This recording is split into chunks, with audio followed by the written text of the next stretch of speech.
तो अब हम करेंगे अपना फाइनेंसिंग एक्टिविटी का क्वेश्चन। ठीक है, तो पहले एक परफॉर्मा समझ लो इसका कि फाइनेंसिंग एक्टिविटी में दो चीज़ें आती हैं, एक तो हमारे शेयर कैपिटल आते हैं और हमारे सारे लॉन्ग टर्म लोन्स और डिबेंचर्स आते हैं।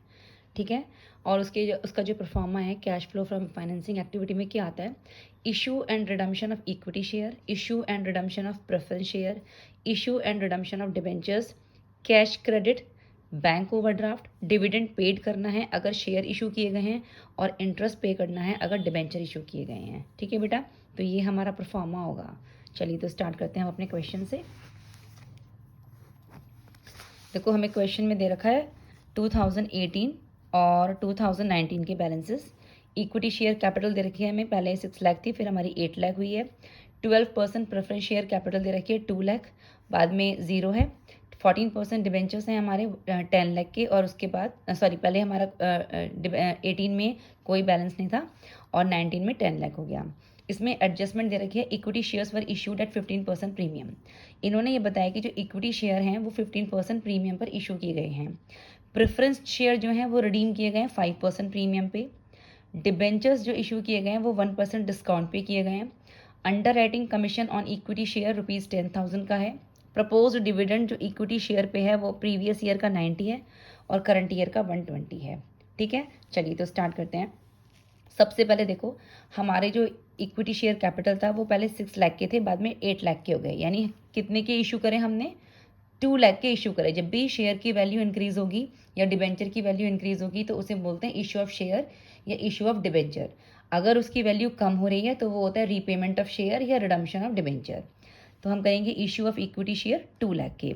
अब उन्होंने ये बोला है कि जो इक्विटी शेयर है वो 15% प्रीमियम पर इशू हुए थे, यानी कि 15% का प्रीमियम और हमें मिला। यानी जो हमारा पैसा आया है ना वो 15% प्रीमियम पे आया है। तो 2 लाख तो आए हैं, साथ में प्रीमियम भी आया है। तो security premium on equity share 2 lakh into 15% का रेट है 15/100 30,000। तो ये 30,000 यानी कि 2,30,000 के शेयर हमने इशू करे हैं। ठीक है, इसके बाद देखो इसमें एक आता है अंडर राइटिंग कमीशन। अभी हम इसकी डिबेंचर की और प्रेफरेंस शेयर की जो एडजस्टमेंट है वो करेंगे, लेकिन जिस पे कोई एडजस्टमेंट नहीं है पहले उसे कर लो। Underwriting commission equity share है 10,000 का, ये भी इक्विटी शेयर की ही हमारी वो है। तो अंडर राइटिंग कमीशन हमें पे करना होता है तो वो हम माइनस करेंगे। Under writing commission paid 10,000। ठीक है बेटा, अब देखो मैं dividend propose dividend on equity share previous year का है करंट ईयर का है। मैंने पहले बताया था कि जब भी प्रपोज डिविडेंड दे रखा हो तो करंट ईयर का प्रपोज डिविडेंड हम नहीं लेते हैं, हम हमेशा प्रीवियस ईयर का ही प्रपोज डिविडेंड लेते हैं। तो dividend paid on equity share 90,000। तो इक्विटी शेयर का हमारा सारा काम कंप्लीट हो गया। कितने में इशू हुए थे, फिर प्रीमियम हो गया उसका, अंडर राइटिंग कमीशन हो गया उसका, और प्रपोज डिविडेंड हो गया उसका। ठीक है, इसके बाद आते हैं अब हम प्रेफरेंस शेयर पे। देखो ये बोल रहा है कि 12% प्रेफरेंस शेयर कैपिटल, पहले 2 लाख थी उसके बाद नील हो गई, यानी कि हमने उसका क्या कर दिया, रीपेमेंट कर दिया। ठीक है, तो रीपेमेंट ऑफ प्रेफरेंस शेयर। अब यहाँ पर देखो एंट्री देखो, preference shares were redeem at 5% premium. जो प्रेफरेंस शेयर हैं वो 5% प्रीमियम पर रिडीम हुए थे, यानी 2 लाख वाले जब रिडीम किए गए तो 5% प्रीमियम पर किए गए हैं। तो repayment of preference share 2 lakh into 5/100 10,000। तो 2,10,000 पे वो रिडीम किए गए। जब रिडीम करते हैं तो वो माइनस करते हैं क्योंकि उसमें हमारा पैसा जा रहा होता है। ठीक है, 2 लाख के शेयर थे, 5% का प्रीमियम और लगा उस पर, तो 2,10,000 इसका हमने रीपेमेंट कर दिया। ठीक है बेटा, अब देखो इसमें ये कह रखा है कि प्रेफरेंस शेयर पे 12% का रेट भी गिवन है, यानी कि हमें उस पर क्या देना पड़ेगा, हमें उस पर डिविडेंड भी देना पड़ेगा। ठीक है, तो dividend paid on preference share कितने के हैं, 2 लाख। कितने का रेट है, 12% का। तो 2 लाख, ये एल है, 2 लाख इंटू 12/100 24,000। तो हमने डिविडेंड पे किया। ठीक है बेटा, और इसके बाद आता है डिबेंचर। चलो बेटा, तो अब देखो 14% डिबेंचर्स, देखो ओपनिंग में वो नील थे, उसके बाद हमने 1 लाख के डिबेंचर इशू किए हैं। ठीक है, तो अब आप देखो कि debentures were issued at 1% discount. तो issue of debenture 1 lakh into 1/100, 1% discount है तो 1/100 1,000। तो 1 लाख माइनस 1,000 यानी कि 99,000 में डिबेंचर्स हमारे क्या क्या हुए हैं, इशू हुए हैं। ठीक है बेटा, अब देखो इस पे ये कह रहा है कि वो 14% के डिबेंचर्स हैं, यानी रेट ऑफ इंटरेस्ट कितना है, 14%। जब डिबेंचर इशू होते हैं तो हमें इंटरेस्ट पे करना होता है, लेकिन क्योंकि यहाँ पर क्वेश्चन में ये मेंशन नहीं है कि डिबेंचर कब इशू हुए थे, बिगिनिंग में हुए थे या एंड में हुए थे, ठीक है। जब भी क्वेश्चन में ये गिवन नहीं होता कि शेयर और डिबेंचर कब इशू हुए हैं, तो हम हमेशा उसको अज्यूम करते हैं लास्ट में। और जब debentures at the end of the year क्या कहते हैं इशू होते हैं, तो उस पर कोई भी इंटरेस्ट नहीं लगता है, ठीक है बेटा। जब भी डिबेंचर हम लास्ट में इशू करते हैं या रिडीम करते हैं तो उस पर कोई भी इंटरेस्ट नहीं लगता। तो डिबेंचर पे कोई इंटरेस्ट नहीं लगेगा, क्योंकि यहाँ पर गिवन ही नहीं है कि डिबेंचर कब इशू हुए थे, तो हम उनको अज्यूम करेंगे लास्ट में। और जब डिबेंचर लास्ट में इशू होते हैं तो उस पर कोई इंटरेस्ट नहीं लगता, ठीक है बेटा। तो इस पर कोई इंटरेस्ट नहीं आएगा। चलिए अब आप देखो, सारा टोटल कर लो, और टोटल करने के बाद जो हमारा आंसर आ रहा है वो माइनस का 5000 आएगा, ठीक है। सारी माइनस वैल्यू प्लस एक जगह प्लस कर लो, सारे प्लस एक जगह प्लस कर लो, फिर प्लस माइनस करोगे तो आंसर माइनस के 5000 आएगा। जब आंसर हमारा माइनस का आता है तो हम उसे बोलते हैं cash used in financing activity. चलो एक क्वेश्चन और देखो, from the following information of x limited calculate cash flows from financing activity, ठीक है। तो हमें 17 का बैलेंस दिया हुआ है और 18 का बैलेंस दिया हुआ है। इक्विटी शेयर कैपिटल गिवन है 12% डिबेंचर, 10% डिबेंचर। डिबेंचर हमें 2 बार गिवन है अलग अलग रेट ऑफ इंटरेस्ट से। इसके बाद बैंक ओवर ड्राफ्ट गिवन है। एडिशनल इन्फॉर्मेशन ये कह रहा है कि during the year 2017-18 X limited issued bonus share in the ratio 2:1 by capitalising reserve. 12% debentures were redeemed on 1st July and new 10% debentures were issued on the same date at a discount of 5%. Proposed dividend on equity share capital for previous year ended 31st March 2017 was paid at 8% and interest paid on bank overdraft rupees 10,000। ठीक है बेटा। तो अब सबसे पहले ना एक चीज़ आपको ये समझनी होगी कि देखो ये जो ये कह रहा है ना कि during the year 2017-18 X limited issued bonus share. देखो बोनस शेयर का मतलब होता है कि किस रेशियो में, 2:1, यानी हर 2 शेयर पे 1 शेयर बोनस दिया गया है, ठीक है। हर 2 शेयर पे 1 शेयर फ्री दिया गया है, बोनस शेयर। तो आप सबसे पहले तो हमें यही देखना पड़ेगा कि क्या ये जो शेयर इशू हुए हैं, पहले 20 लाख था, फिर 10 लाख हो गया, 30 लाख हो गया, तो ये बोनस को ऐड करके हुआ है या बोनस के अलावा भी और शेयर इशू किए गए हैं। तो देखो सिंपल सी बात आप मान के चलो कि 2 शेयर पे 1 शेयर बोनस दिया गया है। तो आप ये मान के चलो कि 20 लाख है, अगर ये 2 है तो 1 का क्या आएगा, 10 लाख, यानी 20 लाख पे 10 लाख का बोनस शेयर, ठीक है।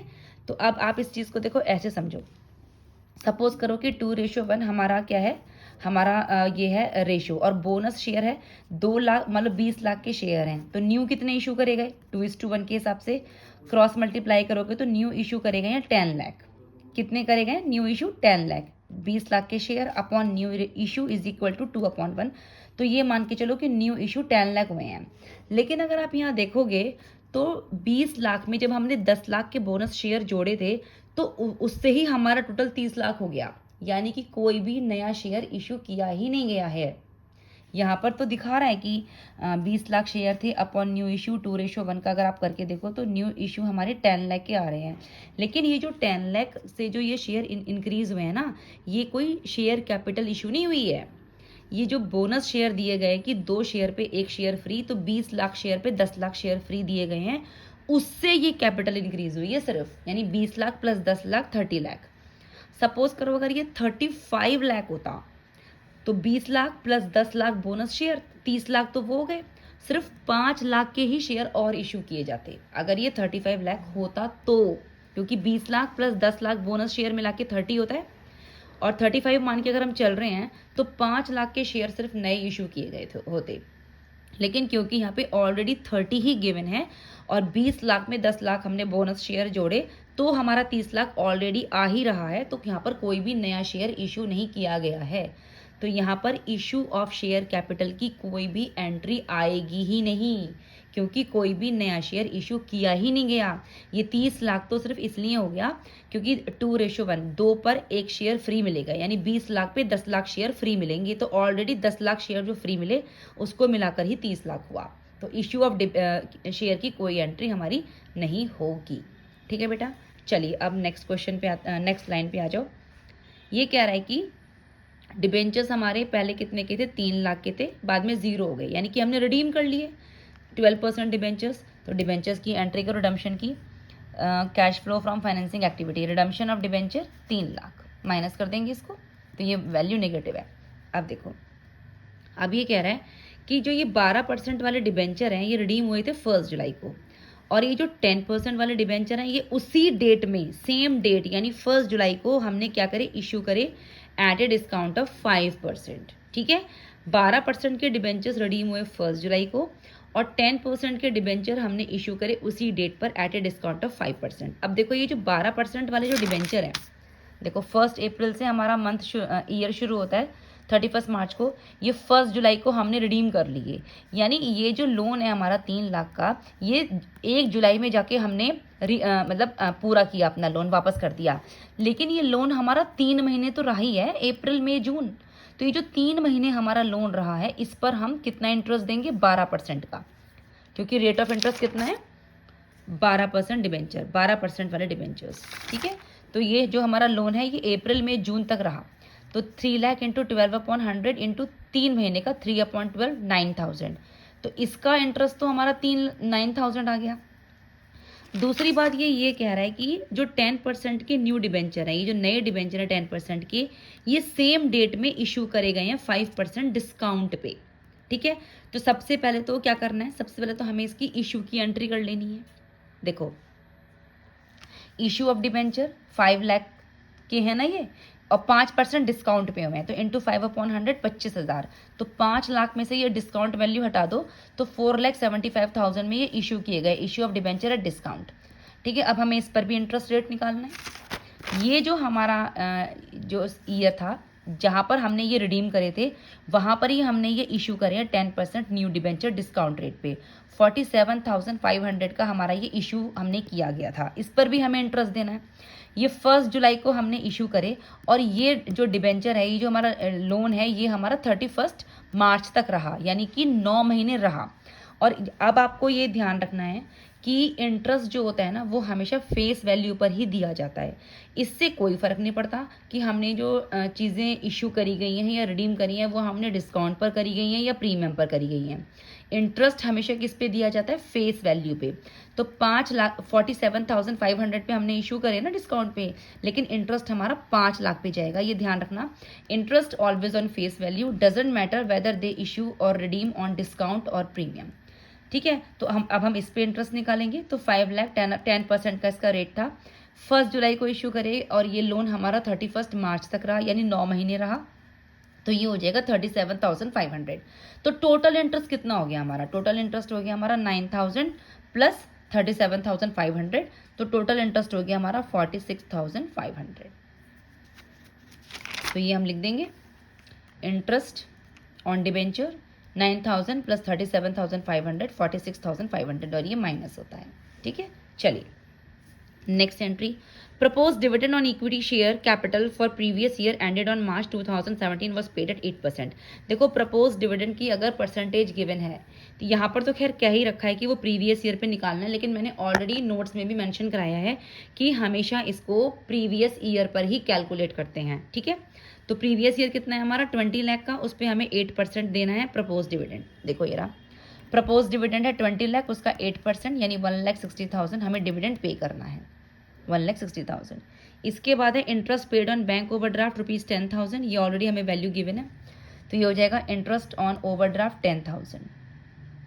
ठीक है, अब इसके अलावा और क्या क्या रखा है इसमें और क्या रखा है कि बैंक ओवरड्राफ्ट था जो पहले हमारा 1 लाख का था, और बाद में वो हमारा कितना हो गया, 80,000 हो गया। ठीक है, यानी बैंक ओवरड्राफ्ट हमारा कम हो गया, तो हमने उसका पेमेंट कर दिया, तो ये रहा हमारा बैंक ओवरड्राफ्ट पेड 20,000।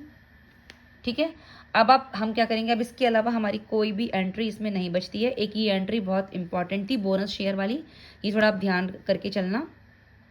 चलिए, और कोई एंट्री नहीं बचती। अब देखो, ये भी नेगेटिव है, ये भी नेगेटिव है, ये भी नेगेटिव है, ये भी नेगेटिव है, ये भी नेगेटिव है, सारे नेगेटिव प्लस करके ये पॉजिटिव वैल्यू हम जब माइनस करेंगे तो हमारा आंसर आएगा नेगेटिव में 61,500, और नेगेटिव वैल्यू को हम बोलते हैं cash used in financing activity.